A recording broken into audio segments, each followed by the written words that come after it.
What's up, everybody? Welcome to the Pick Six Podcast, CBS Sports NFL Podcast. I'm Will Brinson. Joining me, John Breach. We're here to break down in emergency fashion the Dave Canales hire by the Carolina Panthers. Two emergency podcasts for us, Breach, in 12 hours or so, 18 hours. Not exactly as spicy as the Jim Harbaugh news. But the Carolina Panthers have now completed both their general manager and they completed the coaching search within a few days of hiring formally Dan Morgan as their GM. And we can touch on that as well. Dave Canales, the Buccaneers offensive coordinator, a guy who worked with Dan Morgan in Seattle for maybe 7 years, close to a long time. They know each other well. Canales had success with Geno Smith there in Seattle, jumps to Tampa Bay, does great things with Baker Mayfield, gets the Bucs a playoff win, and now will be the head coach in Carolina. On a scale of 1 to 10, Breach, how surprising is this hire? I would say it is 10 most surprising and 1 is least 10 surprising. 10 is most surprising and 1 is least surprising. I'm going to put it at a 3.3. I'm not sure. I'm going to say 1.5. Okay. That makes me feel better because I didn't think you would be surprised at all. For me, it was, if you're the Panthers, you want someone this inexperienced who's only got 1 year under his belt as an offensive coordinator. That was the surprising part is that if you're David Tepper, are you trying to hit a home run? Or are you trying to be bringing in a guy like this? But then the flip side, and look, what have we talked about for like a month now? Who wants the Panthers job? Why would you want the Panthers job? And I think you just hit the nail on the head with Dan Morgan and Dave Canales having this relationship that goes back to 2010 in Seattle. If you're Canales or any coach for that matter, you don't feel comfortable taking the Panthers job because you might lose your job in the first year. You might get fired. But unless you're best friends with the general manager, and in that case, you at least have some job security and that you're not going to get fired in year one unless the general manager gets fired too. But I don't think Tepper would be that crazy. So I think that's it. Because the general manager, that gives you the security. I think that's why Canales felt comfortable taking his job.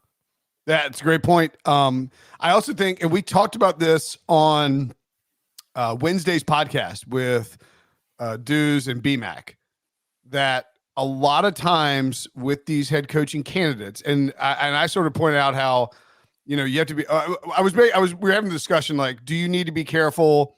Because I asked Dews basically Rex Ryan was the Jets coach, gets fired, and dove right back in with the Bills, and hasn't got fired from that job and hasn't been in coaching since. And sometimes you can burn yourself by diving in too quickly into a head coaching job where there are obvious red flags there. And then, the follow-up was sort of, okay, well, what do you do if you're a guy like Dave Canales, who is a hot name? And their point was, and I agree with this, is that Canales, Byron Leftwich was a hot name in head coaching circles just a few years ago. His work for like 1 year. For 1 year. But his work as an offensive coordinator for the Bucs. Now, granted, Tom Brady, different story. He's getting major buzz as a head coaching candidate. It's just a matter of time until he gets hired. That falls off a cliff. He gets fired by the Bucs, and his name ain't even sniffing a head coaching search, right? Much less like an OC job. And so if you're Dave Canales, you got to strike where the iron's hot here, even if it means taking a job with the Carolina Panthers, which by far and away the worst job for a head coaching candidate out there in the sense of what you have to work with. You got to like Bryce Young. You don't have a first round draft pick.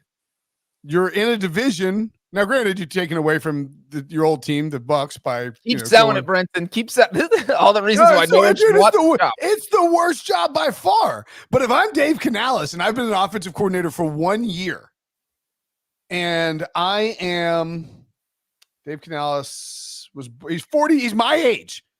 He's actually born May 7th, 1981, Harbor City, California. So he is basically 2 months older than me. You know what I would do in a heartbeat, Breach? Get paid millions of dollars per year to coach the Carolina Panthers. Like he's getting life-changing money. He's becoming a head coach in the NFL at age 42. And he's doing it with just 1 year of experience. to your point, I think it matters a ton for Dave Canales that he has Dan Morgan there who he can trust. But it's also like there's in a head coach search cycle. Whew, say that 5 times fast. With Jim Harbaugh and Bill Belichick out there, for Dave Canales to get a job is pretty wild. And if you're him, you absolutely jump on this opportunity with a guy you know in Dan Morgan, a guy a GM you trust. Like, you know, there's not going to be some power struggle coming in. You believe in him. And even if you get fired by David Tepper 11 games in, like Frank Reich, you are still getting a life-changing amount of money. Yeah, absolutely. So it is hard to say no when you spin it like that. And so I think Dave Canales was in that rare position where this did make sense. I'm not sure it made sense for a lot of other people. And look, the other part of Dave Canales is you look at his track record. You mentioned Bryce Young. That's such a key part of this job is, can you find someone who can make Bryce Young better, who can build an offense around Bryce Young, because he is going to be your quarterback. If you take him that high in the draft, he is your quarterback for next year.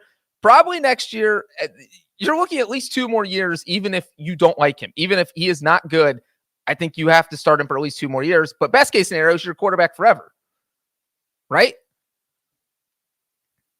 Oh, Brenson's muted. So I'll just say this real quick. The reason I like him with Bryce Young real quick, okay, is that you look at what he did. He started with the Seahawks as a wide receivers coach, but he was also their QB coach, passing game coordinator during the latter part of Russell Wilson's career. And Russell Wilson had several good seasons with him as the QB coach. Then you look at what he did with Geno Smith in 2022.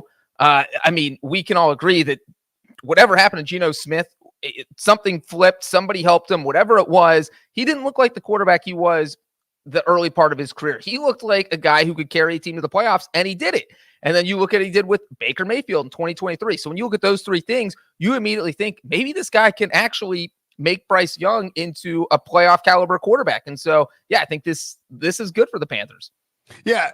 And I agree with you. Like, the Bryce Young thing, anybody who is taking the Carolina Panthers job had to have told David Tepper, I can make Bryce Young work.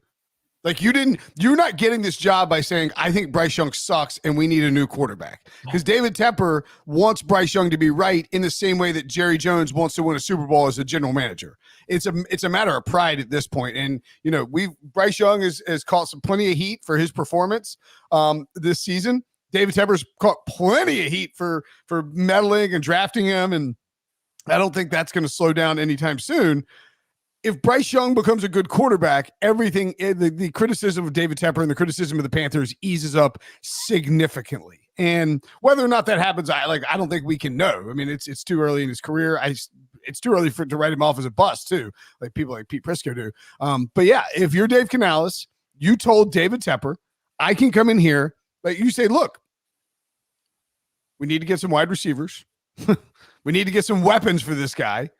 But you look at what I did for Baker Mayfield and what I did for Geno Smith, 2 quarterbacks who, you know, Baker, a former number 1 overall pick, was in Carolina. They saw Baker firsthand. And we're like, man, this guy sucks bad enough. Let's cut him midway through the season and bench him for Sam Darnold and cut him midway through the season. Like, that's how they feel about Baker Mayfield. They let him leave midway through the season after benching him for Sam Darnold. And then Dave Canales helps take Baker to the playoffs and does it when you're redoing the offensive line, almost really completely. You know, you saw Tristan Wirfs move to the left side. So, like, who was the Panthers coordinator last year? Offense coordinator Thomas Brown. He still is. No, in 2022, not 2023, when Baker was there. Was it McAdoo? When Baker Mayfield was there. Was it Ben McAdoo? He was there. I'm only asking because I'm looking right now. It's a good question. It was Ben McAdoo. It makes that person look silly for, hey, I couldn't develop an offense with Baker Mayfield, and then it was McAdoo. And then you see Canales do this immediately. And even Sean McVay did it to a point where, you know, Baker Mayfield had a huge game with him. So yeah, I think what you're saying is definitely former Giants coach Ben McAdoo. Hadn't heard that name in a while, Breach. Oh, there we go. Take a drink. We mentioned McAdoo on the podcast. Joe Brady, somebody in the chat asked, wasn't it Joe Brady? Joe Brady was before McAdoo.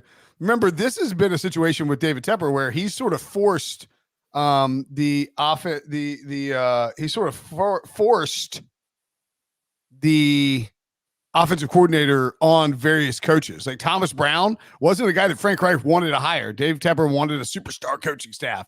And you also had Joe Brady, who was forced on Matt Rule. I'll be curious to see how much David Tepper involves himself in this coaching staff and in football operations. I asked Deuce and BMAC if they thought that the Dan Morgan thing, VP of football operations, that title where, his promotion, what it meant for them. I'll tell you what, let's take a break and we can discuss that and how they'll build this out after the break next. The biggest event in sports is coming to the entertainment capital of the world. CBS Sports HQ will have you covered every minute, getting you set with all the critical analysis you need. Ready, set, Vegas. So, as I was saying before the break, we discussed whether or not Dan Morgan and whether or not his title as VP of football operations meant that David Tepper will meddle more or less in the Panthers this season. Any thoughts on that, Breach? I think that David Tepper for the 2024 season is going to do his best to keep his hands tied behind his back and let Morgan and Canales do their thing. And now if they do something egregious that he does not agree with, I could see him meddling, but the way it's set up right now, it does seem like he understands that, okay, firing Frank Reich midseason, little crazy, firing Rule midseason, a little crazy, firing Ron Rivera. I think he realizes, has read the headlines. He seems like a guy who reads his own press and realizes that you cannot do this in the NFL. You can't just make decisions on a whim and think they're all going to work out. So I think for at least one season, he will do his best to keep his hands clean, everything, let them run the show. And then if he's not happy, he'll start meddling again next offseason. Yeah, I think that I think that's a great call. He is going to try his freaking hardest not to be like just jamming his hands in every single facet of this football operation because it's gone so poorly. He got absolutely roasted last season. Like I honestly thought I do the Panther Stadium show on Sunday mornings, and I like every Sunday, and I thought they were going to fire me from that job because of how do they keep inviting you back? You're like Mr. Anti-Panther, even though you know all about the Panthers. Like the column I wrote on Dave Tepper for CBSSports.com, I mean, I went scorched earth on him, and my dad texted me. He was like, "That's fantastic! You really ripped this guy." I was like, "Oh boy!" Like that's. My dad thinks I ripped somebody. It's probably a problem. But the point being is like, but I don't know if David Tepper read it. I don't care if David Tepper read it. And I don't think like if he didn't, it wouldn't surprise me because there were so many of these articles. Everyone wrote one. Like everywhere you like turn, there was an article. There's something ripping David Tepper for how badly he screwed up the Panthers. And like and then they're giving away the first round pick, had to fire everybody, blah, blah, blah. Like, I think that you're right. He is going to try his hardest to not meddle, and there's no first round draft pick to meddle in either. He's going to try and let the football people do football things. And if he does that, I would expect you could see a pretty quick turnaround from Dave Canales and this Panthers team. And by turnaround, I mean win double the games you won last year. Yeah, absolutely. I mean, just because the division they play in, you just made one of your opponents weaker, the team that just won the division, because you just took their offensive coordinator. We saw Rashad White tweet out, no, after Canales got hired. So clearly he was not thrilled to see Canales go. And I feel like Baker Mayfield probably feels the same way. So you made the Buccaneers worse. Who knows where the Falcons are right now? They don't even have a head coach. And the Saints are the Saints. Can you ever trust Derek Carr? So it does feel like if you have a steady hand and you make Bryce Young a better quarterback, that you absolutely can compete quickly in this division. This isn't like taking a job. If the 2-15 Panthers were in the AFC West or the AFC North, I'd be like, they're not going to do anything next year. But man, you can compete right away in the division they're in. Yep, I think so too. I'll be interested as well. We saw with the Buccaneers how they managed to sort of rejigger the offensive line under Canales. and keep Baker protected despite all the turnover there. The Panthers have invested a lot in the offensive line. They just switched up schemes, and I think that could be key for Carolina if Canales can get a scheme that highlights the strengths of his various players. Like Ike Ekwonu was terrible last year and hasn't been a very good pass protector in his career, but got better his rookie season. Changing a bunch of schematic stuff with your offensive line, a young offensive line, is just dangerous. So I think that could be key. Getting some weapons, obviously going to be a big deal. Mike Evans is a free agent, by the way. Ooh. Mike Evans probably wants to play with Baker, probably wants to stay in Tampa Bay and play with Baker, but maybe he loves Canales. I don't know. We'll see. I think which excites you more, Bill Callahan to the Titans or Dave Canales to the Panthers? I'm going to say Callahan just because he comes from a track record of, 2 AFC title games in 3 years and has that going for him. But, he wasn't calling plays and you could certainly make the argument that Canales is just as they're similar hires. But I would give Callahan the slight edge. I'll go Canales because I think the Panthers job, I rank the Titans job a little bit better than the Panthers job, but I'm not entirely sure just because of the draft pick, almost entirely because of the draft pick. Well, and Tepper, your boy. Tepper, yeah. I mean, it would be pretty sweet to work for like 6 months and get paid for 5 years though, that's the dream. Nice? That is the dream. I know. I'll be honest, not a ton left to talk about in this podcast. Anything else you want to cover with Dave Canales? It's the Panthers. They're your team. I mean, they don't have a first-round draft pick. They have Bryce Young. You got to be able to fix him. They need to get better at their wide receivers and their weapons have to get better. I mean, they have to improve that. And that's going to be on Dan Morgan. If you look at what Scott Fitterer did, part of the reason why a large part of the reason he got dismissed is because not just the Bryce Young pick over CJ Stroud, which looks disastrous, but also because of the lack of weapons that he put around Bryce Young. Adam Thielen, DJ Chark were their big ads this offseason, Hayden Hurst, and that's just not a group. Like at the time, I talked myself into it because it's like, all right, this offense is going to be dink and dunk. They're going to run the ball. Miles Sanders was a massive bust. He got benched for Chuba Hubbard midway through the season. All their free agent, Thielen had a really good year, but he was basically just a third down conversion machine. And he was their only option on offense. They have to get some speed. They have to get somebody who can take the top off. I don't know. This is a pretty good. This is a pretty good wide receiver free agent situation and draft class. They don't have a first round pick. I think that's got to be paramount for them, and that falls more on Dan Morgan than it does on Dave Canales. Yeah, exactly. And I think they have Brian Burns possibly hitting free agency.